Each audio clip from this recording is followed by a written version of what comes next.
Boa noite, iniciamos a nossa webaula para o CID de desenvolvimento de projetos de sistemas mecânicos. Pois bem, pessoal, lembrando que estamos seguindo aqui conforme a plataforma nos traz os conteúdos, né? E lembrando que tem que estar vinculado também aos encontros presenciais, justamente porque no projeto em si vocês vão trabalhar com todos esses elementos. E aí a gente vem seguindo, começou com Mancal, começou com citorrolamentos, e aí a gente segue agora para engrenagens também, justamente para liquidar essa parte dos conjuntos mecânicos, né? Então, as engrenagens são elementos de máquinas largamente utilizadas em equipamentos e ou ferramentas para transferir e inverter o sentido do movimento de rotação dos eixos. A engrenagem, também conhecida por roda dentada, possui em seu contorno elementos geométricos que se assemelham a dentes. Então, basicamente, é o contato, né, de duas engrenagens, a parte dos dentes que faz ter a transmissão de movimento, né, no caso ali, rotação, entre um e outro. Geralmente tem a motora e a movida. Como que a gente descobre? A motora geralmente está acoplada ali ao motor, né, ou ao eixo do motor, no caso, e a movida vai ser a que depende da motora, né, que vai estar ali junto no par de engrenagem ou sistemas maiores que vai transmitir esse movimento de rotação. E temos também a forma de designar que é coroa e pinhão, muito comum em bicicleta, né? Lembra lá da época de bicicleta? A, a coroa, a gente tem na frente até hoje chama coroa, né? Bicicleta agora o pinhão já virou cassete, catraca, tem 1 milhão de nomes. Mas basicamente o que tem maior número de dentes é a coroa e o de menor número de dentes é o pinhão num sistema de movimento. Outra coisa importante também, vocês lembram aí da parte de materiais, e aqui o contato é direto, né? Lógico que muitos são lubrificados, lembrem da aula de lubrificação, para diminuir o atrito entre as partes, né? Porque vai tocar e vai transmitir força. E isso gera desgaste. Além da lubrificação, lembrar o seguinte, materiais têm diferentes durezas, né? Então, são duas classes diferentes, dependendo do caso. E aqui o ideal é que os sistemas tenham, né, engrenagens de material muito parecido, de dureza parecida. Porque se um de maior dureza começar a imprimir força, né, no caso aqui, torque, que é o movimento de rotação, em outra de menor dureza vai desgastar mais a de menor dureza, podendo chegar ela a cisalhar, ou o desgaste do dente não encaixar mais e não conseguir transmitir movimento, né? Ele vai ficar ali em falso, não vai ter mais um encaixe. Então a dureza também é importante. Lembrando que tem casos que já é escolhida a engrenagem com uma dureza menor que as demais, e popularmente é conhecido como o sistema, né, que a engrenagem é de sacrifício. Por quê? Quando seu sistema de segurança, né, essa engrenagem para evitar que um ou outro elemento ali na frente que tem um custo maior se danifique. Exemplo, você precisava que parasse um sistema de corte, né? Vou imaginar ali transmissão por engrenagens e tem as lâminas. Dizer que a lâmina custa o preço de 500 engrenagens. Então, no seu sistema você coloca uma de sacrifício, né? E aí, se der algum problema, vai quebrar a engrenagem de sacrifício para não transmitir esse movimento lá na lâmina e quebrar a lâmina. Então, tem sistemas com esses artifícios, né? E aí sim, a engrenagem tem que ser de menor dureza, para que ela se cisale, né? Não aguente a torção ou o movimento de torque, né? E quebre. Então, tem esses cuidados, mas o natural é que eles sejam de durezas parecidas. Deixa eu compartilhar de novo aqui que ficou borrado.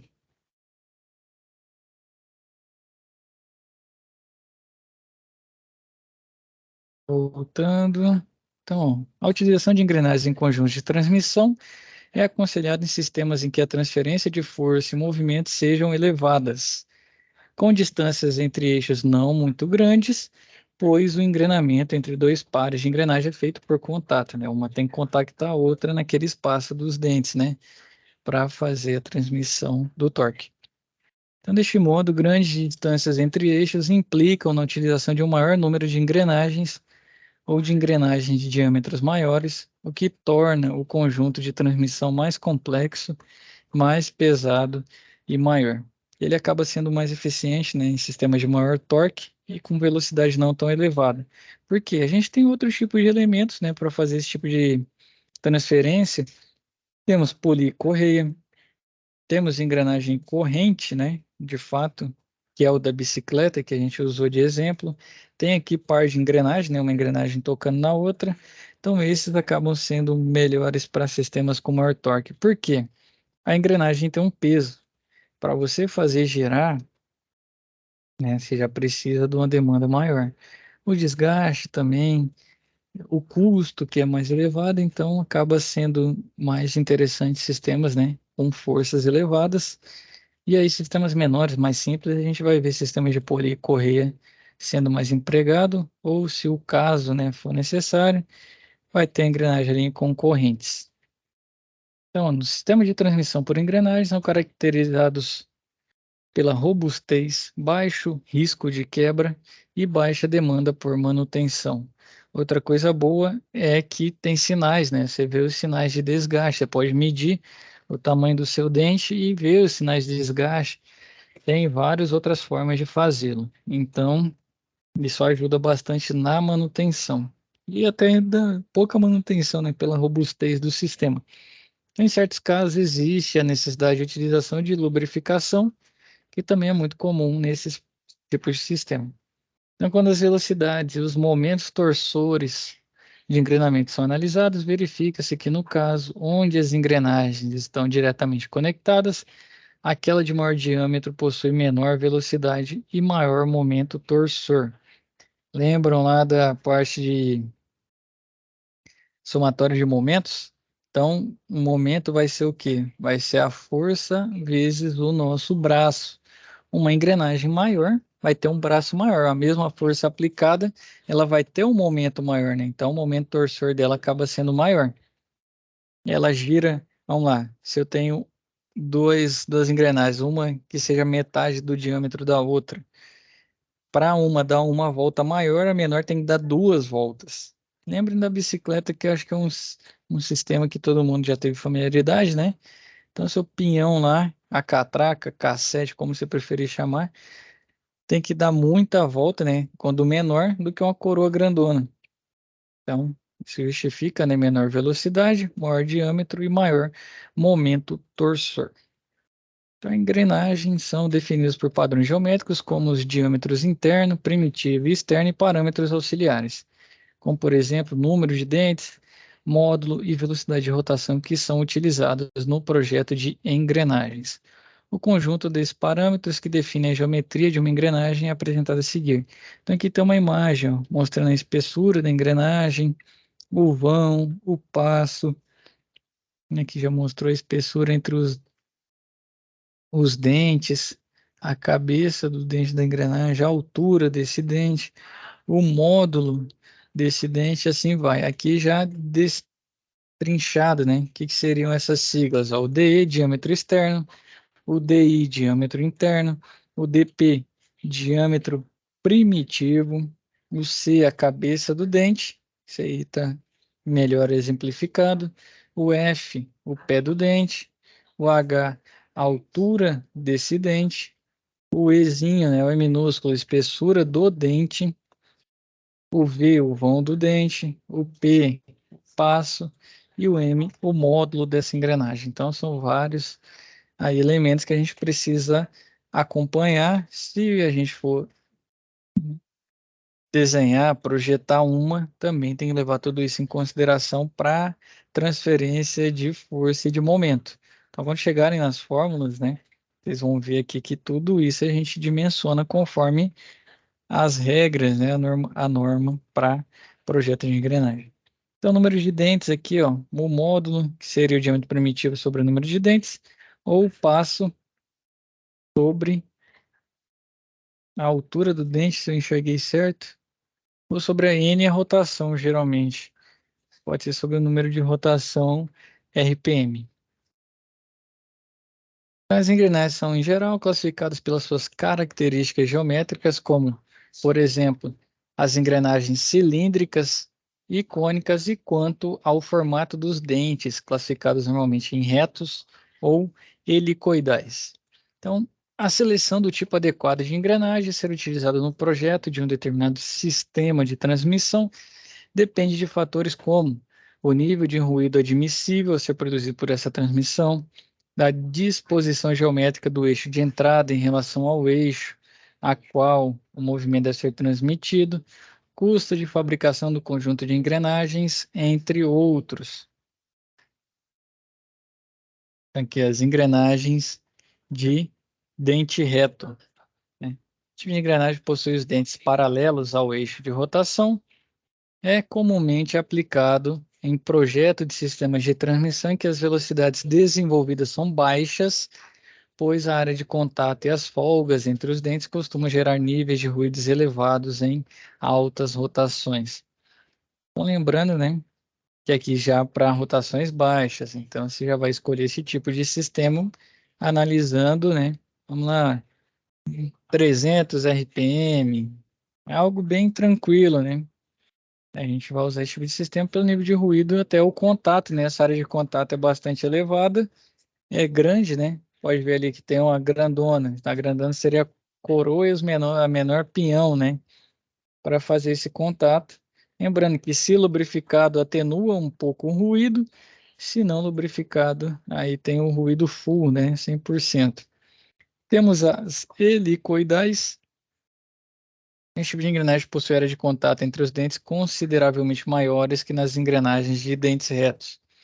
Dessa maneira, o atrito e a geração de temperatura durante o movimento são elevados, de modo que a lubrificação é um importante fator na redução dos desgastes sofridos pelos seus dentes.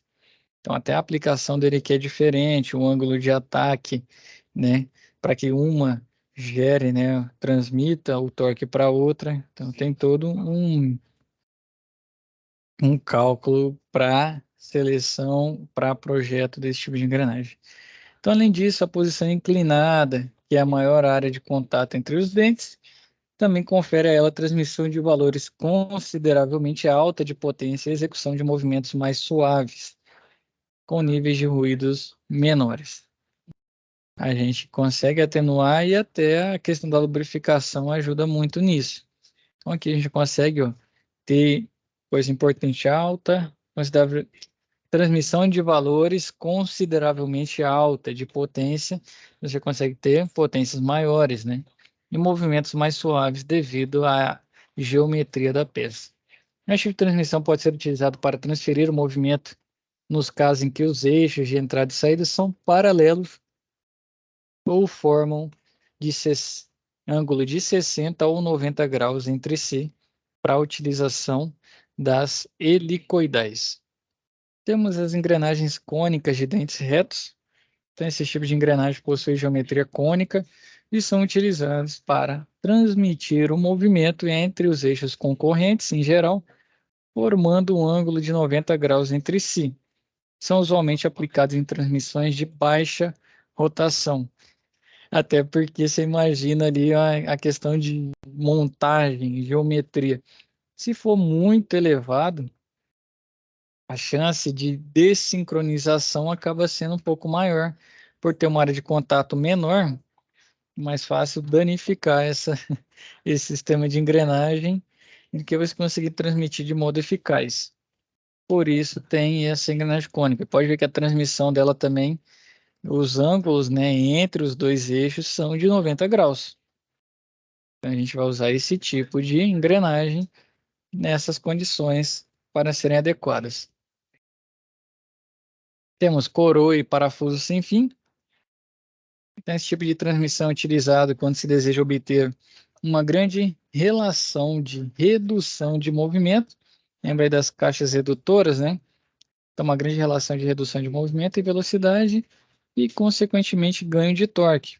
Ou seja, um grande número de giros deve ser dado no parafuso sem fim para que a coroa complete uma revolução. Geometricamente, os eixos ligados ao parafuso sem fim e a coroa devem estar posicionados a 90 graus um do outro, conforme os desenhos que a gente tem aqui na nossa projeção embaixo. Então, além disso, nesse tipo de engrenamento é necessário uma lubrificação constante que mantém o atrito gerado pelo contato dos dentes dentro dos limites aceitáveis, pois o aquecimento gerado pode danificar a superfície dos dentes e as engrenagens e diminuir a vida útil do conjunto. Então a gente tem a coroa e a rosca sem fim, e aí, meu amigo, transmite movimento por muito tempo, né? O nome não é à toa. Geralmente aí para sistemas de transmissão constante. E temos o pinhão cremalheiro também, que transforma o movimento de rotação da engrenagem, né, chamada de pinhão nesse caso, em movimento linear, né? Então, em vez de eu ficar girando aqui, movimento angular, eu transformo em movimento linear, aplicado em uma barra dentada chamada de cremalheira. Esse conjunto pode ser fabricado com dentes retos ou helicoidais, devido à característica de conversão, movimento de rotação e movimento de translação. Esse tipo de transmissão é comumente utilizado em portões automatizados. Isso aqui é muito comum, sistemas de direção de veículos também. Então, peão cremalheira é a transmissão de rotação para movimento linear. No caso do portão, né, o motor fica girando ali, mas o portão se desloca, né, praticamente em linha reta, ele não vai ficar girando. A ideia é justamente essa, transmitir esse movimento. E que entrando um pouco em parafusos, chega essa introdução, mas daqui a pouco a parte que interessa para a gente, que vai interferir nos projetos. Então, parafuso, corpo e cabeça, natural.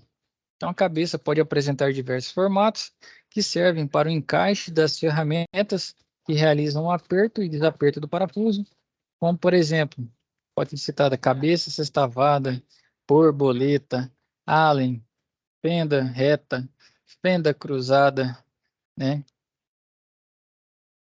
Fenda cruzada já seria Phillips, Torx, tem tantas outras aí que a gente pode utilizar em tipo de cabeça de parafuso.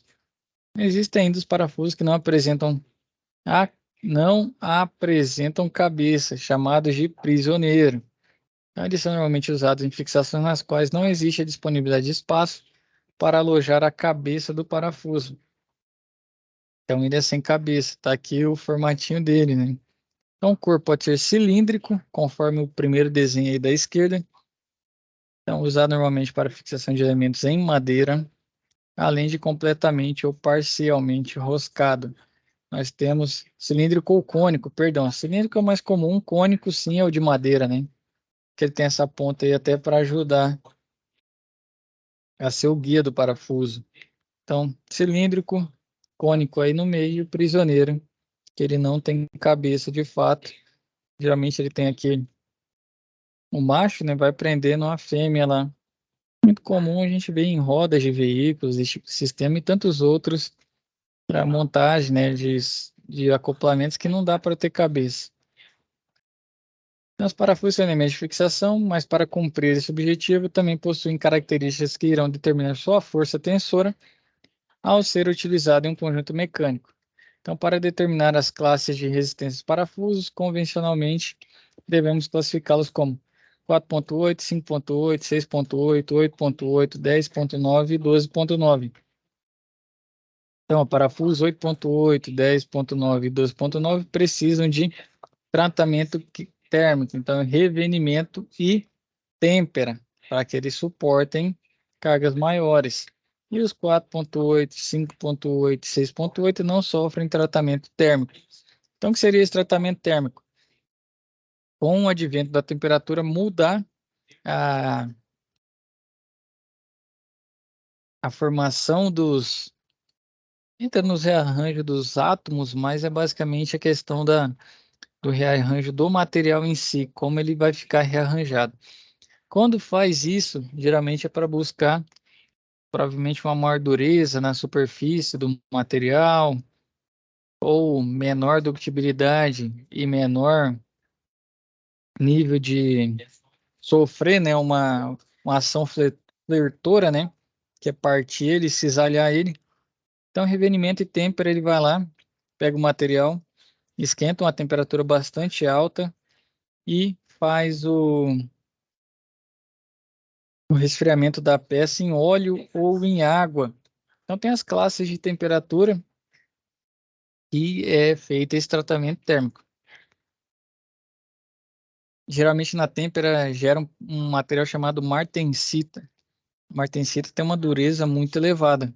Então aqui para um parafuso, nos pontos, né, ideais, imaginando que ele geralmente falha, imagina um parafuso assim, né? Então ele falha nessa aqui, um movimento de cisalhamento. Então a gente bota a martensita ali para evitar que se propague essas trincas no material. Então ele só vai falhar quando ele não suportar de fato, ele não vai por fadiga. Vai ficar muito parecido aos materiais que têm dureza elevada e pouca dutibilidade. Então ele suporta muito, só quando chega no limite ele cisalha. Então é revenimento e têmpera justamente para conseguir esse tipo de característica física no material já existente. E os outros não, porque eles vão suportar menos, né? Olha lá, o classe de resistência e o símbolo.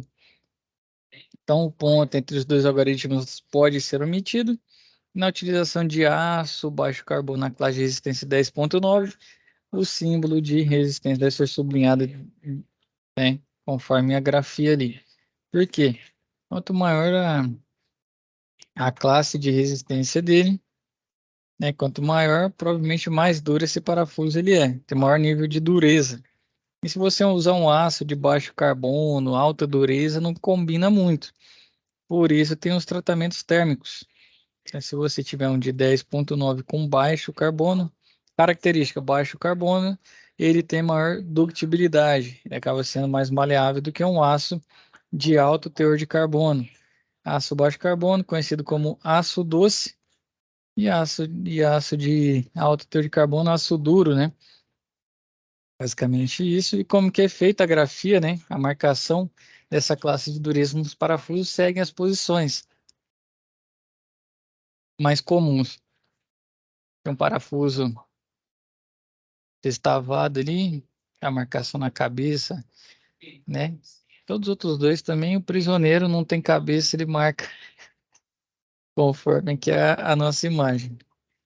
E o tipo de fixação por parafuso é definido pelas restrições de projeto que devem ser atendidas pelo projetista. Então, nesse caso, fatores como espaço para alojamento do parafuso, para o rosqueamento, os esforços aplicados sobre os parafusos, a geometria, o material das peças envolvidas na fixação e até mesmo o método que deve ser usado pelo profissional que irá realizar a operação de aparafusamento ou desaparafusamento, definem qual o tipo de fixação a ser utilizada no projeto.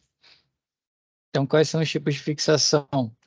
A não passante, né? Fixação em que o parafuso é enroscado diretamente em uma das peças a serem fixadas.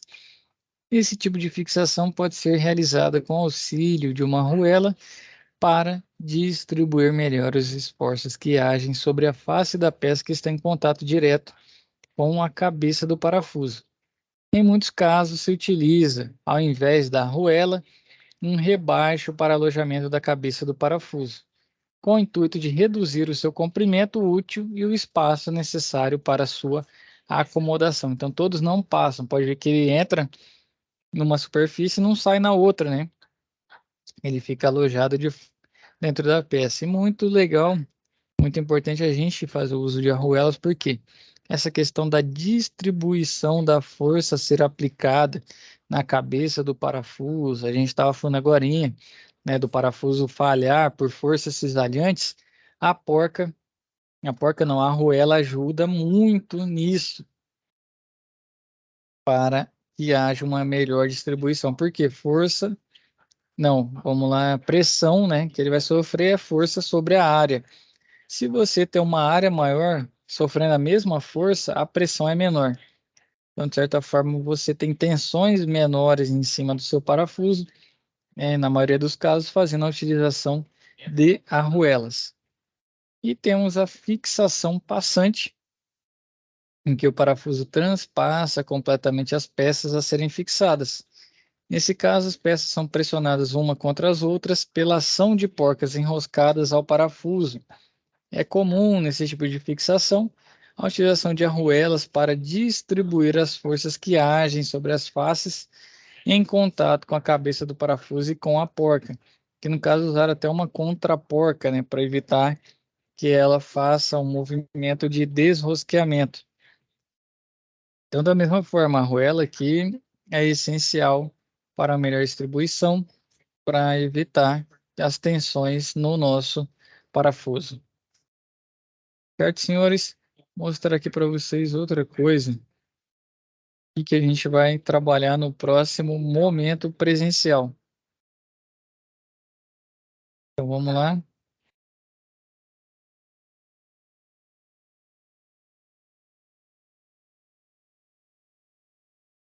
Eu creio que vocês já estão na quarta, né? No quarto momento presencial. E o nosso planejado aqui. Vou pegar para vocês só um segundo. De fato, né? Tiver o cronograma correto seguindo para o quarto momento presencial. Então, vai ser manutenção de redutores de velocidade e vai trabalhar, né? No laboratório, questão de manutenção e também de montagem do mesmo e tudo a ver com a nossa fala aqui sobre as engrenagens. Certo, senhores? Então, mantenha-se estudando aí, desenvolvendo as entregas, né? Nós temos entregas já para o nosso dia 1º do 10, SAP 1 e 2. Então, se atentem para não perder o prazo e não deixar tudo para última hora, tá bom? Então, agradeço aí todos que estão vendo esse vídeo, com Deus, e até nossa próxima web aula.